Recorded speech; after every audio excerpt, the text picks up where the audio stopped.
दोस्तों, गुलाब के पौधे की ग्रोथ नहीं हो रही है, कलियां नहीं बन रही हैं या पत्तियां पीली पड़ रही हैं। कई भाई बहनों की समस्याएं हैं कि वे गुलाब का पौधा लेकर के आते हैं, लगाते हैं, लेकिन उनका पौधा चल नहीं पाता, कुछ ही दिनों में मर जाता है। तो दोस्तों, आज मैं एक ऐसे फर्टिलाइजर के बारे में बताऊंगी कि जिसके इस्तेमाल से आपका गुलाब का पौधा तेजी से बढ़ेगा और उसमें कलियां भी बनना स्टार्ट हो जाएंगी, पत्तियां भी नहीं पीली होंगी, पौधा हरा भरा भी होगा। और दोस्तों, आज मैं ये भी बताऊंगी कि गुलाब के पौधे को लगाने के लिए किन बातों का ध्यान रखना है और कैसी पॉटिंग मिक्स का इस्तेमाल करना है जिससे कि आपका पौधा तेजी से ग्रो करे। तो दोस्तों, वीडियो पर अंत तक बने रहें, बिना स्किप किए पूरा देखें ताकि संपूर्ण जानकारी मिल सके। और जानकारी अगर पसंद आए तो ज्यादा से ज्यादा शेयर करें, लाइक करें। और चैनल को अभी तक सब्सक्राइब नहीं किया है तो प्लीज चैनल को भी सब्सक्राइब करके बेल आइकन को प्रेस कर दें ताकि सारे अपडेट्स आपको मिलते रहें। नमस्कार दोस्तों, स्वागत है मेरे YouTube channel gardening with Poonam में। दोस्तों, आप जो देख पा रहे हैं कि ये मेरा पौधा है, इसको मैंने 1 महीना पहले लगाया हुआ था और यह तेजी से ग्रो किया है। आप देख पा रहे हैं कि इसमें कितनी ज्यादा शाखाएं निकल आई हैं। पहले इसमें एक शाखा थी जब मैं इसको लेकर के आई थी नर्सरी से, तो यही एक शाखा थी, लेकिन अब ये शाखा काफी लंबी हो गई है और बाद में सारी शाखाएं निकली हुई हैं। तो दोस्तों, जो शाखाएं ये बाद में निकली हुई हैं ये छोटी हैं और पहले वाली काफी लंबी हो गई है, तो इसलिए इसका शेप थोड़ा अच्छा नहीं लग रहा है। लेकिन अभी मैं इसकी कटाई छटाई नहीं करूंगी। जब मैं कटाई छटाई कर दूंगी तो फिर से इसमें तमाम शूट्स निकलेंगे तो फिर इसका शेप अच्छा हो जाएगा। लेकिन अभी कटाई छटाई का बहुत सही समय नहीं है, इसलिए मैं नहीं कर रही हूँ। अभी नया पौधा भी है तो 1 महीने बाद मैं इसकी छटाई करूंगी, तब इस पौधे का आकार अच्छा होगा और यह घना भी होगा, फिर इसमें ढेर सारी फ्लावरिंग भी होगी। लेकिन दोस्तों, आप देख पा रहे हैं कि मेरा नया पौधा 1 महीने का सिर्फ पौधा है, लेकिन मैंने इसमें जो पॉटिंग मिक्स इस्तेमाल किया था वो बहुत ही अच्छी किया था। इसकी वजह से यह पौधा ठीक तरीके से ग्रोथ कर रहा है। पीछे मैंने इसमें कुछ फर्टिलाइजर भी डाला था 4-4 दिन पहले, तो इससे इसकी ग्रोथ बहुत ही अच्छी हो रही है। और आप देख पा रहे हैं कि इसीलिए इसमें कलियां भी बनना स्टार्ट हो गई हैं और बहुत सारी इसमें शाखाएं भी निकल आई हैं। यानी कि यह पौधा मेरा ग्रो कर गया है, यह पौधा मरने वाला नहीं है। और यह मेरा दूसरा नया वाला पौधा जो आप देख पा रहे हैं, इसको मैंने भी 3 दिन पहले लगाया है, लेकिन यह भी पौधा बहुत ही स्वस्थ है और ठीक तरीके से भी ग्रो करेगा। इसमें भी सिर्फ एक ही शाखा है और नीचे से आप देख पा रहे हैं कि इसमें छोटी सी एक शाखा निकल रही है, पौधा ग्रो कर रहा है। मेरी ये दोनों पौधे जो हैं देसी गुलाब के पौधे हैं, लाल गुलाब के पौधे हैं, क्योंकि मुझे लाल गुलाब बेहद पसंद है। दोस्तों, इन पौधों की अच्छी ग्रोथ के लिए आज मैं कुछ फर्टिलाइजर इस्तेमाल करने वाली हूँ, लेकिन सबसे पहले मैं बात करूंगी कि जब मैंने इसको लगाया हुआ था तो मैंने कैसी पॉटिंग मिक्स का इस्तेमाल किया था। दोस्तों, मैं कभी भी पॉटिंग मिक्स बाजार से खरीद करके नहीं ले आती हूँ, मैं यहीं पर तैयार करती हूँ अपने घर पर। इसके लिए मैंने लिया था 40% गार्डन सॉइल और इसमें मैंने मिलाया था 30% मोटी वाली रेत, क्योंकि जब मोटी वाली रेत मिला दी जाती है तो मिट्टी का घनत्व कम हो जाता है, तो इससे जड़ें आसानी से सांस ले पाती हैं। ये वही मोटी वाली रेत है जो मकान के कंस्ट्रक्शन में काम आती है। तो यही मैंने लिया हुआ था और ठीक तरीके से वॉश करके ही मैंने इस्तेमाल किया था, क्योंकि वॉश नहीं करने से इसमें जर्म्स वगैरह होने का खतरा रहता है तो पौधा खराब हो जाता है। इसमें बालू नहीं लेना है जो सफेद वाली बालू होती है। जब भी आप लें मोटी वाली यही रेत लें जिसको मोरंग भी कहा जाता है। और दोस्तों, मैंने इसमें मिलाया था 30% गोबर की खाद।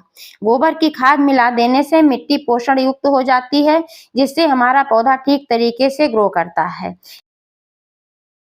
दोस्तों, मोटी वाली रेत मिलाने का एक फायदा यह भी होता है कि मिट्टी भुरभुरी और जल निकासी वाली हो जाती है, जिसकी वजह से मिट्टी में नमी तो बनी रहती है लेकिन यह दलदली नहीं होने पाती है। जब मिट्टी दलदली हो जाती है तब जड़ें सांस ही नहीं ले पाती हैं और फिर जड़ें स्ट्रेस में चली जाती हैं और यही कारण होता है कि आपका पौधा चल नहीं पाता है और थोड़े ही दिनों में मर जाता है। तो इसलिए पॉटिंग मिक्स ऐसे ही बनाएं, सारा कुछ निर्भर होता है पॉटिंग मिक्स पर। उसके बाद क्या करना चाहिए आपको कि पानी जब भी डालें इस बात को ध्यान में रखते हुए डालें कि मिट्टी में सिर्फ नमी की आवश्यकता है, जल भराव करने की जरूरत नहीं है। इसलिए मिट्टी को चेक करके ही पानी डालें। जब आपको लगे कि मिट्टी ड्राई हो रही है तो फिर उसमें आवश्यकता के अनुसार पानी डालें, क्योंकि अभी सर्दियों का सीजन चल रहा है तो इस सीजन में मिट्टी ज्यादा पानी नहीं सोखती है, जल्दी जल्दी ड्राई नहीं होती है, इसलिए मिट्टी को चेक करके ही पानी डालें। और धूप की बात करें दोस्तों तो आजकल धूप भी बहुत नर्म हो रही है या फिर निकल ही नहीं रही है धूप। कई-कई दिनों तक तो धूप निकलती ही नहीं है। लेकिन जब भी धूप निकले तब आप अपने पौधे को तुरंत धूप में रखें। ज़्यादा से ज़्यादा धूप दिखाने की कोशिश करें क्योंकि गुलाब का पौधा जितनी देर धूप में रहेगा उतना ही ठीक तरीके से पौधा ग्रो करेगा क्योंकि सर्दियों का सीजन चल रहा है। तो ऐसे समय में धूप नर्म होती है, अगर निकलती भी है तो धूप नर्म होती है तो आप पूरे दिन की धूप में गुलाब के पौधे को रख सकते हैं। गर्मियों के सीजन में तो सिर्फ 2-3 घंटे की धूप ही पर्याप्त होती है, ज़्यादा धूप में रखने से फिर पौधा मुरझाने लगता है। गुलाब का पौधा एक सेंसिटिव पौधा है दोस्तों, तो इसलिए इस पर अक्सर कीड़ों का भी अटैक होता रहता है। तो इस बात का ध्यान रखें कि आपके पौधे में किसी प्रकार के कीड़े का तो अटैक नहीं हो रहा है, क्योंकि इससे भी पौधा मर जाता है और फ्लावरिंग नहीं कर पाता है। तो पौधे का बारीकी से निरीक्षण करते रहें। अक्सर इस पर काले कीड़ों का अटैक बहुत ज़्यादा होता है और जब कीड़े आ जाते हैं तो फिर पौधा नष्ट हो जाता है। कीड़ों से बचाने के लिए आप अपने पौधे पर नीम ऑयल का स्प्रे कर सकते हैं। पानी में घोलकर ही करना है, डायरेक्ट नहीं करना है क्योंकि डायरेक्ट करने से पत्तियां जल जाती हैं। पानी में घोलने के बाद भी इस बात का ध्यान रखें कि आपका घोल सही है। 1 लीटर पानी में 1 या 2 चम्मच ही मिलाना है क्योंकि कंपनी पर निर्भर होता है। अलग-अलग कंपनी का अलग-अलग इसका होता है कि कितना इसमें मिलाना है, तो आप इंस्ट्रक्शन पढ़ कर के ही इसका इस्तेमाल करें।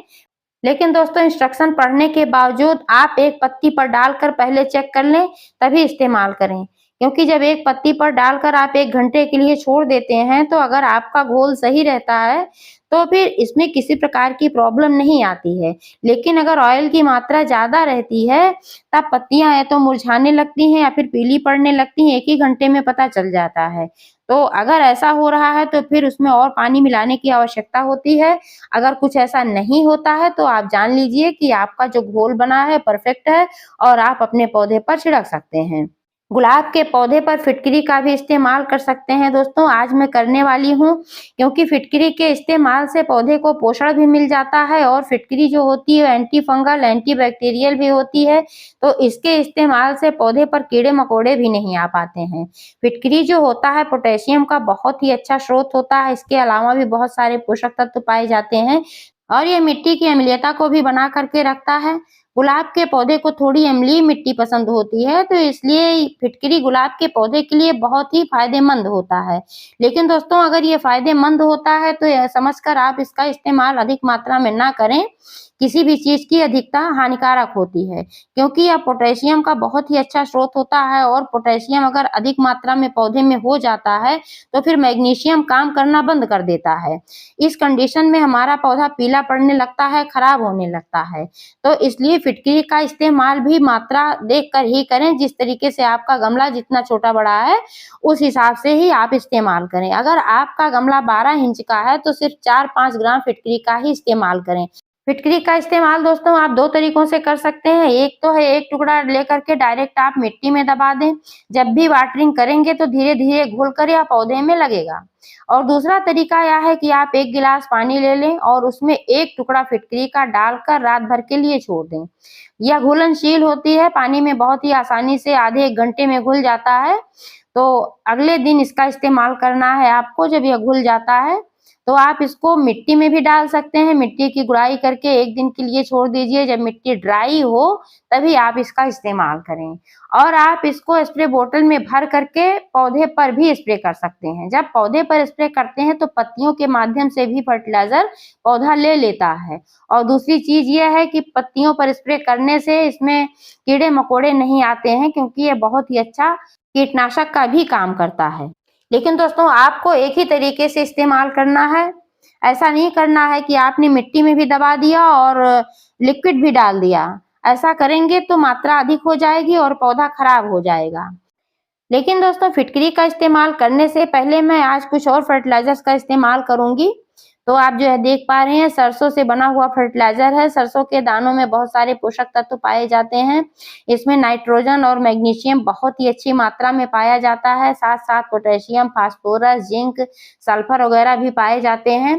तो जो हमारे पेड़ पौधों के लिए आवश्यक होते हैं और नाइट्रोजन और मैग्नीशियम का तो बहुत ही अच्छा स्रोत है। इसके इस्तेमाल से पौधा हरा-भरा होता है, इसमें ब्रांचेज का विकास होता है, पत्तियों का विकास होता है और पौधा फ्लावरिंग भी करना स्टार्ट कर देता है, पौधा बहुत ही बढ़िया चलता है। तो इसके लिए दोस्तों सरसों के दानों को पीस करके रख लेना। आप देख पा रहे हैं मैंने इसको पीस कर रखा हुआ है और मैं यही इस्तेमाल करने वाली हूँ। इसमें मैं मिलाऊंगी 1 चम्मच हल्दी पाउडर, क्योंकि हल्दी पाउडर जो होता है इसमें बहुत सारे पोषक तत्व भी पाए जाते हैं। इसके अलावा इसमें antibacterial, anti fungal, anti viral और एंटीऑक्सीडेंट गुण पाए जाते हैं, जिसकी वजह से हमारे पौधे में सभी पोषक तत्व मिलने के साथ-साथ पौधा कीड़े मकोड़ों से भी बचा रहता है। और दोस्तों हल्दी और सरसों दोनों की ही तासीर गर्म होती है, इसलिए इस खाद का अगर आप अपने पौधे में इस्तेमाल करते हैं तो आपका पौधा सर्दियों में होने वाली सभी समस्याओं से बचा रहेगा। सर्दियों में इन चीज़ों का इस्तेमाल अपने पौधों पर ज़रूर करना चाहिए। तो इन दोनों चीज़ों को मिलाकर के ही आज मैं इस्तेमाल करने वाली हूँ। दोस्तों इसका भी इस्तेमाल आप गमले के साइज़ के अनुसार ही करें। अगर आपका गमला 12 इंच का है तो आप 2-3 चम्मच का इस्तेमाल करें और अगर आपका गमला बड़ा है तो उस हिसाब से आप मात्रा बढ़ा दें। आप देख पा रहे हैं कि जो मेरे दोनों पौधे लगे हुए हैं गुलाब के, तो ये दोनों ही पौधे 18 इंच के गमले में मैंने लगाया हुआ है। लेकिन अभी मैंने 5-6 दिन पहले इसमें कुछ फर्टिलाइज़र डाले थे, चाय की पत्ती वगैरह था, तो अभी इसमें वो सब पोषक तत्व मौजूद हैं, क्योंकि चाय की पत्ती जो होती है उसमें भी नाइट्रोजन बहुत ही अच्छी मात्रा में पाया जाता है। तो जब नाइट्रोजन की अधिकता हो जाती है तब भी पौधा खराब हो जाता है।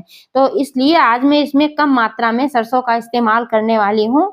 मैंने सिर्फ 3 चम्मच ही फर्टिलाइज़र सरसों का लिया हुआ है और यही मैं दोनों पौधों में डालने वाली हूँ। साथ में मैंने 1 चम्मच ही मिलाया हुआ है हल्दी पाउडर और यह बनकर एकदम बढ़िया कंप्लीट तैयार हो गया है।